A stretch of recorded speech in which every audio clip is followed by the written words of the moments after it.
Watch for those fires. Explosions make fires too.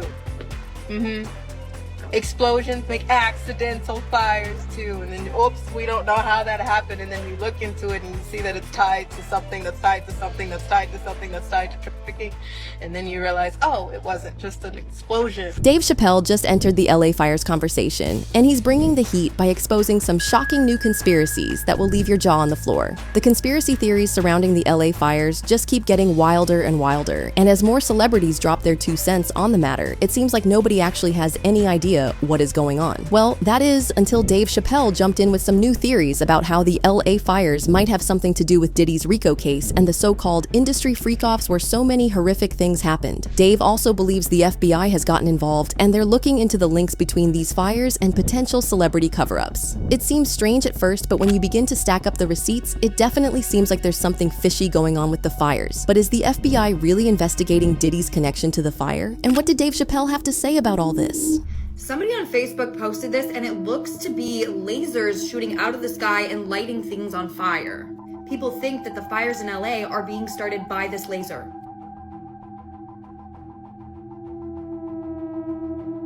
Dave Chappelle finally spoke about the LA fires during his recent SNL monologue, and he said some pretty interesting things that have got people questioning what really happened with the fires. The LA fires are mostly contained now, thank goodness, and cleanup operations have already begun in the most affected areas, which is great news. But there's no denying the fact that the LA fires wreaked some serious catastrophic damage to people and property. The fires started on January 7th and swept through the Los Angeles area, killing at least 28 people, some of whom died while trying to prevent the fires from engulfing their homes. Experts have described the fire as one of the worst natural disasters in recent history, and there's still so much damage that has not been accounted for. Over 150,000 people have been displaced, millions in damaged property, pets and wild animals dead, and plants lost. Everything and everyone in the fire's path got touched in some way, but despite the wide coverage these fires have had over the last few weeks, there's still not much known about what really started the fires. Officials are saying it was a mix of bad weather conditions, everywhere was dry, and the wind was going at like 100 miles per hour. But a lot of people still aren't buying this explanation, and Dave Chappelle seems to have an opinion about it. But before we get into all that, can we take a moment to appreciate how crazy it is that Dave Chappelle always seems to be on the right side of conversations?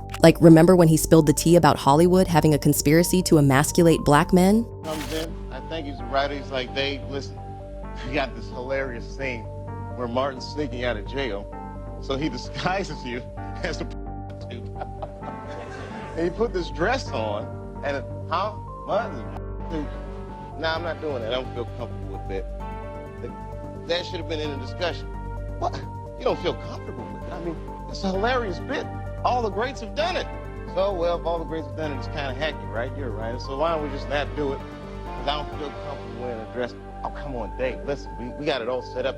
We're supposed to shoot. Every minute you waste costs this much money. No, the pressure comes in. Huh? He said, I'm not wearing no dress, man. I'm funnier than a dress. Just give me something funny to say. I don't need to wear no dress to be funny. What am I, Milton Berle? You know, we're going like this. Speaking of conspiracy, there have been a lot of wild rumors circulating about how there's a conspiracy by the Hollywood elites to use the fires to destroy evidence of their connection to Diddy. The rumors got more fueled after video clips of alleged Diddy survivor Allie Carter warning about the fires resurfaced online. In October last year, Allie made a series of videos warning followers about how there was about to be a major cover-up from celebrities linked to Diddy. There's ways that this is about to go. I think a lot of you guys are everybody's like, we're ready. We're ready until it's happening. And then everybody's like, well, I wasn't ready. Yeah. There's gonna be a lot of that. There's no other way to get ready. There's no other way to prepare. There's no protocol for what's about to happen. The world is going to crumble when they see this next arrest. In the meantime, there's going to be deaths, distractions, and fires to hide evidence. Watch for it, ask questions, demand answers. You know who's on those flight logs. You do. You know who should be arrested. You all do. You know that laptop from hell is real. You know that the black book is real. You know Ghislaine Maxwell's customers are who everybody is watching in the everyday news. According to Allie, these people will do anything to distract the public from their crimes, and it's everyone's job to question their motives when they notice these things happening. Watch for those fires. Explosions make fires too. Explosions make accidental fires too. And then, oops, we don't know how that happened. And then you look into it and you see that it's tied to something that's tied to something that's tied to something that's tied to trafficking. and then you realize, oh, it wasn't just an explosion. Allie has been on a mission to expose Diddy and all the horrific things she allegedly suffered at his hands. Last year, she did an affidavit of truth describing some of the disgusting things they make her and other children do at the Diddy parties. According to her, children were used as body cakes, meaning the kids would lie on the table and people would put food on them, and the partygoers would eat off the kids. She also claimed that she used to be a party favor. When the kids at the parties were used as party favors, they were set on a table and had to wait for people to come choose them for X. Once they were done having X, the kids were placed back on the party favor table, and someone else could then come and pick them out from the table and repeat the process. Locked me in containers with his shipment of kids. There were kids in there that didn't speak English. There were kids that were sick and that were already dying. There were babies. There were babies that were 6 years old, and I'll never forget them just crying, and everybody was just staring at them. Everybody was just staring at each other. Nobody knew whether or not to move. I was freaked out. And I got up and I held her. And they opened the truck and they took her from me.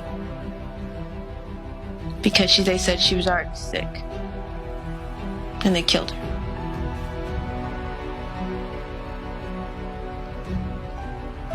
Her name was Bailey. In her recently resurfaced videos, Allie talks about how the CPS worked hand in hand with these celebrities to traffic children for those sick rituals disguised as elaborate celebrations. But I was a kid.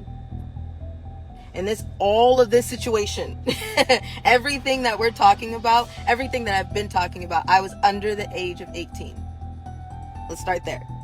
Okay? I was sold a lot in foster care. A lot of stuff happened in my life with the family I was with. Okay? CPS reports go back to 3 months old. I remember 4 years old, and everything took off from there. All right? So never in my life did a lot of the stuff seem wrong until I met this twin of mine. Nothing seemed wrong. I'm telling you the God honest truth to me. And even when I met her, I was just like, it's fine. Seriously, it's fine. But here's where it takes a sinister turn. According to Allie, there are tunnels that run through the Getty Museum, where children are taken through to get to Diddy's freak-off parties. And she should know this because she was once sent through these tunnels. 15, my pimp put me on an order to go to the Getty, Los Angeles, California Museum. I was told I was going to walk through a field trip. I was taken with another girl. I call a friend of mine, and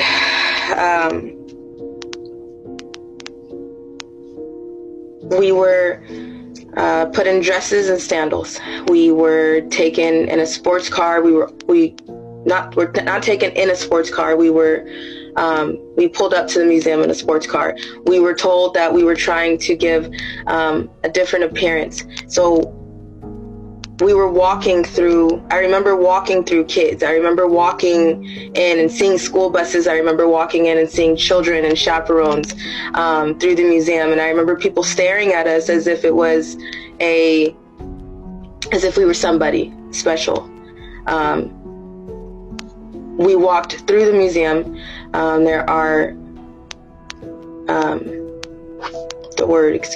employees that know exactly what's going on in the museum. They block the doors. They know where the entrances and exits are. They take their orders from someone else when someone is trying to get underground through the Getty Los Angeles Museum. I was walked through. I remember taking stairs, going through a garden, taking an elevator. I was drugged, but I was walking. There are many situations in trafficking where you can be alert. I don't know if you guys remember, but when the feds raided Diddy's houses last year, it was revealed that they discovered secret tunnels connecting his house to Michael Jackson's house and the Playboy Mansion. These tunnels were supposedly used to track children and for ease of escape if there was ever an emergency raid. It kind of makes you wonder if this is why the judge was so adamant about not releasing Diddy from jail, because those escape routes were fully mapped out. According to reports, investigators were shocked when they found these tunnels because it really wasn't part of what they were even looking for. As they went deeper into the tunnels, they found strange items scattered across the floor, including children's clothing and bottles of baby oil. They immediately called for backup and took photographs as evidence. But as shocking as it was, nothing prepared them for what they saw at the end of the tunnels, which we can't even say here because the video will probably get censored. Already, posts made by Ali Carter and other survivors are getting shadow banned or straight up removed from TikTok and YouTube. It's like there's a focused effort on stopping people from talking about or linking Diddy's crimes to the LA fires. But here's where it gets weird. There are now rumors floating around that the fires were intentionally set to destroy certain celebrities' homes and cover up any involvement or evidence related to the recent charges Diddy is facing. These rumors started after Diddy's jail call leaked on the internet. During the call, you can hear Diddy asking someone to get rid of the pizza boxes. A lot of people have concluded that this sounds like Diddy telling them to get rid of evidence. Diddy is facing charges of racketeering, ex-trafficking, and transportation for prostitution. As is usually the case with these situations, the feds believe Diddy wasn't in this alone, and they're not trying to hunt down his accomplices. Several celebrities have been linked to Diddy Rico Enterprise, including Jay-Z, Beyonce, Jennifer Lopez, Usher, Steve Harvey, Tyler Perry, Ashton Kutcher, Tyra Banks, LeBron James, and so many others. And it's not just celebrities. There are also business moguls, politicians, and religious leaders. So it's not surprising that these people wouldn't want their business to be out there. In fact, on her podcast, former public official Catherine Austin Fitts linked the LA fires to the Diddy case and other large-scale government cover-ups involving Diddy-like crimes. Catherine, who used to work as the U.S. Assistant Secretary of Housing and Urban Development during the presidency of George H.W. Bush, questioned how so many celebrities linked to Diddy managed to keep their homes intact while their neighbors' buildings burned to the ground. What I want to see, what I usually look at in situations like this is I look at the patterns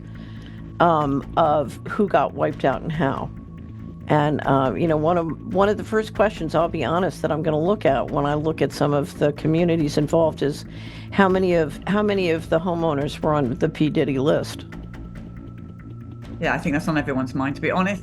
Catherine took things a step further by implying that the fires were set on purpose by people who wanted to cover up their crimes against the most vulnerable. She then pointed out that this wouldn't be the first time powerful people took extreme measures to cover up the truth, like the infamous Franklin cover-up of 1988, when multiple prominent Nebraska politicians and business figures were accused of being involved in a PDF file ring on a massive scale. A wonderful subscriber has been a subscriber for many years, Polly, and for the first time in his life, he read the Franklin cover-up last week.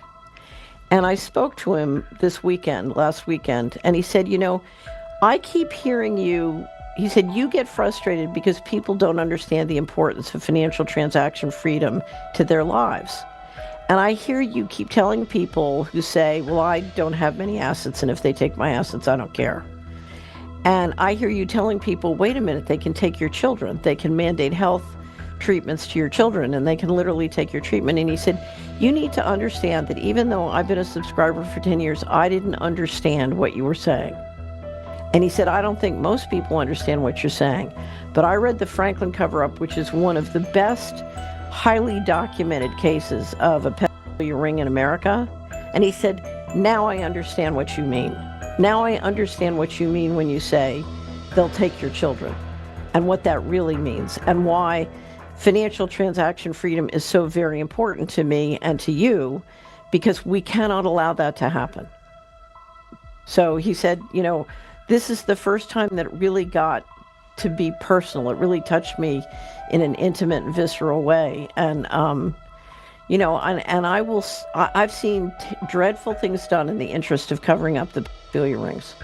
And this is likely to include, whenever you do an operation this big, you stack functions. So there's a lot of stacking functions going on, but it wouldn't surprise me if pedophilia is is one of those functions that's getting stacked here. The truth is that there have also been many celebrities who thought there was something shady about how the fires started and spread. Some of them even raised the arson theory, like actor Henry Winkler, who said, "There is an arsonist here in LA. May you be beaten till you're unrecognizable. The pain you have caused." There's also Peter Murgatroyd from Dancing with the Stars, who shared a screenshot of this tweet someone made where they said, "There are at least 5 men going around in ski masks starting fires in Los Angeles and Southern California. Keep an eye out." Podcaster and neuroscientist Andrew Huberman also chimed in with a who shared a post showing a bunch of people standing suspiciously close to what looked like a freshly started fire in the Santa Monica area. Huberman captioned the post, "People are lighting fires in otherwise non-burning areas of LA. Saw this happen firsthand at 302 Pico in Santa Monica. Called it in and the fire department and police responded. Stay safe and call in any activity ASAP. We don't need more flames out here." This arson theory seems to have taken its place among all the theories floating around on the internet about the fires. People have uploaded several videos of photos of what looks like arsonists deliberately setting fire to places that weren't originally affected. On the one hand, some believe these people are just taking advantage of a bad situation to fulfill their own twisted fantasies. On the other hand, some believe these people are working for the elites and setting fires in specific places where evidence used to be stored. Chris Brown seemed to agree with this theory, and he said as much in an IG story post where he wrote, "Someone starting these fires. Ish don't add up." And this is where Dave Chappelle comes in. Dave didn't waste any time bringing up the fires during his recent stand-up monologue for SNL, and he made some pretty interesting statements. Now Dave was saying all this in a joking manner, but if you know Dave, then you know he likes to drop truth bombs about the industry while keeping it light. If you're not someone who knows how to read between the lines, you might easily mistake Dave's comments and just a little jokey joke. Dave also took the opportunity to clown Diddy and talk about the crazy allegations that have been made against him. Again, Dave sounded like he was joking, but it was obvious he was trying to pass across a message. And as y'all know, when people speak out about the industry, the media is quick to label them as crazy or attention-seeking, the same way they labeled Dave crazy all those years ago for refusing to accept a $50 million